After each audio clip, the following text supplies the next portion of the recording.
Hello and welcome. I'm Kyle from Bluebell Narrowboat Holidays, and we are very much looking forward to meeting you this year. I'm here to give you tips, advice and guidance to make sure that your holiday is the stress-free and relaxing experience you are expecting. So come on, let's get on board. So here we are in the boat.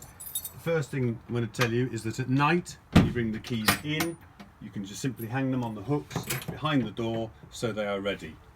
You'll also notice this control panel here. Everything is switched on and ready to go. Please leave it exactly as it is and it will be perfect for you during your stay. This is the bedroom. You've got the double bed here, storage at the foot of the bed, storage over the top of the bed, and very good storage directly under the bed. Okay, now we can move through to the loo.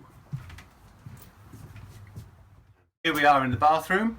I'm going to show you the shower first of all. Just as with any hotel you might stay in, we're going to ask that when you have a shower, you keep the shower curtain inside the tray at the bottom to minimise the risk of water coming to the inside of the boat. When you're done with your shower, you can simply put it back up over the head like that so it can drip into the pan. When you're having a shower, you must also be very sure that you have switched this switch on. You'll hear that noise, and that noise is pumping the water up out of the tray into the canal. Please switch it off after the shower, it will irritate you. So here we have Bluebell's loo, and to use it, simply sit, I advise, whatever you're doing. Open this lever which pushes back. Do your business. Remember, the only things we want down this toilet are paper, poo and pee. The 3 P's for Bluebell: paper, poo and pee. Once you've done your business, simply flush, release, close it up, shut the lid. Couldn't be easier. There'll come a point when you need to empty your cassette. When the little red light comes on beside the flush on the toilet, you must empty your toilet. Come out into the corridor, pull out the cassette, immediately replace the cassette with the spare one which you will find under the basin in the bathroom.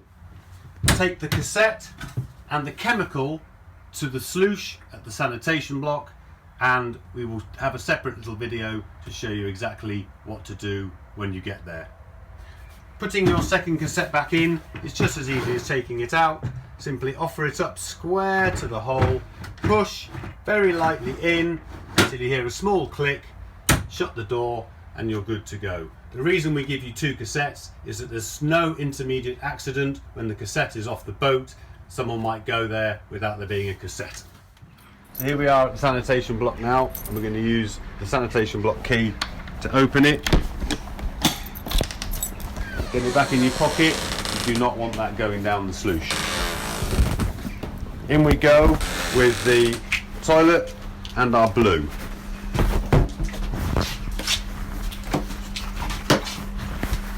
Pull this tube up, undo it, put it a nice distance away from the hole, and then get your finger ready to press that. As soon as it's upside down, you want to press that, and you'll see it helps the liquid come out.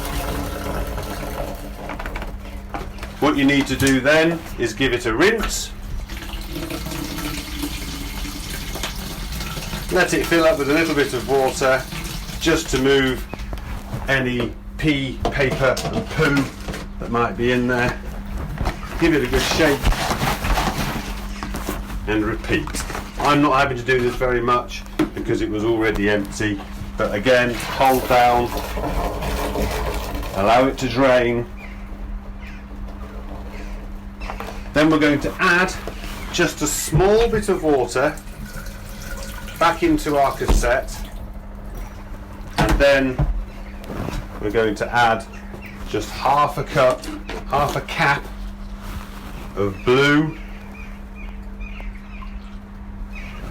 on top of the water we put in there. Screw the lid down, replace the blue lid, and you are ready to go with a fresh cassette and 17 litres worth of pee, poo and paper. Happy days. So here we are now in the galley, the kitchen. We've got a grill, an oven and a hob. The hob is not automatic. You need your clicker and you simply push, turn, hold it in until the thermocouple is warmed up and release, and you can then put your kettle on, always with the whistle down, so you can hear the whistle when you're out on the back, and wait for it to boil so you can have your well-earned cup of tea. The grill will only work when the door is open, but it is an automatic light. Same rules apply: push, turn, click, wait for the thermocouple to warm up. And the oven likewise is self-ignite with the clicker, and it does obviously work with the door shut. The fridge will be set to about level 4. Leave it where it is, it will work perfectly efficiently. If you ramp it right up, it will simply drain the battery and then you won't have cold stuff at all. That's the fridge. We have a small work surface here with a board on it, which can be put away. The table can simply disappear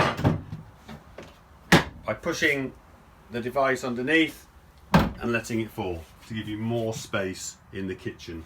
Underneath the cooker you'll find a fresh 5-litre bottle of drinking water for your enjoyment if you just want a literal drink of water. Do be careful of the hot water. Once you've been travelling for an hour and a half, it will get too hot to keep your hands under. It's a mixer tap. Mix it in, don't risk burning yourself. So here we are right at the front of Bluebell, and we're going to talk about the log stove here. Always use a glove when you're using the stove.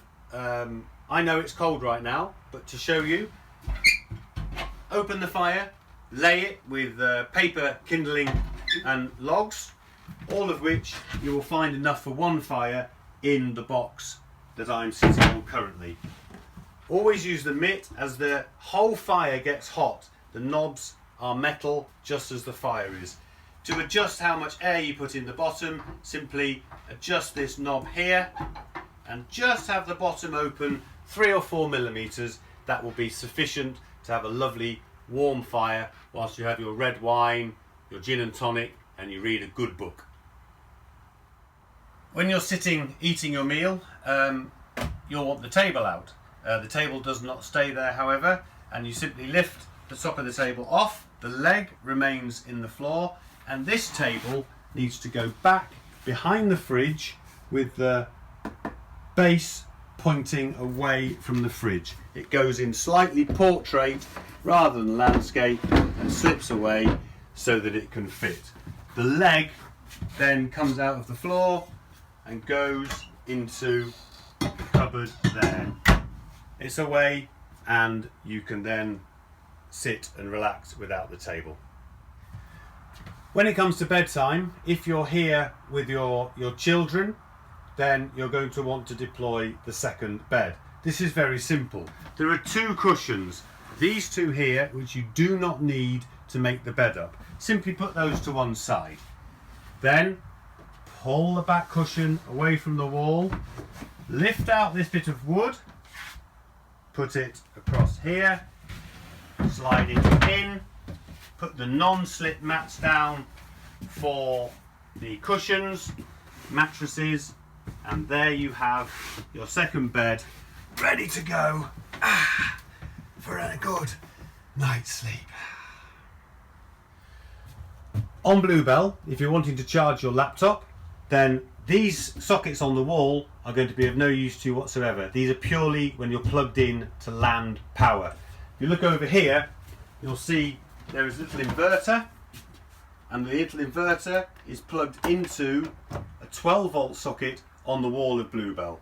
This socket then is able to take a 13 amp plug, which you can put your laptop into, you can charge your phone from. Alternatively, simply use one of the other attachments, put that in, put your car charger in there, and you're good to go with a USB for your phone. As with all narrowboats, you have a finite amount of water aboard Bluebell, 500 litres stored under the bow. Here's the water cap. When you pass a sanitation block, I suggest you think about filling up. Fill your water and empty your toilet at every convenience. Simply put this end onto the BW tap, put the other end down the hole, fill it up. If it's empty, it can take anything up to half an hour to fill. You'll know when it's full. It gushes out and goes out through the scuppers. Not a bother at all. It won't come into the boat.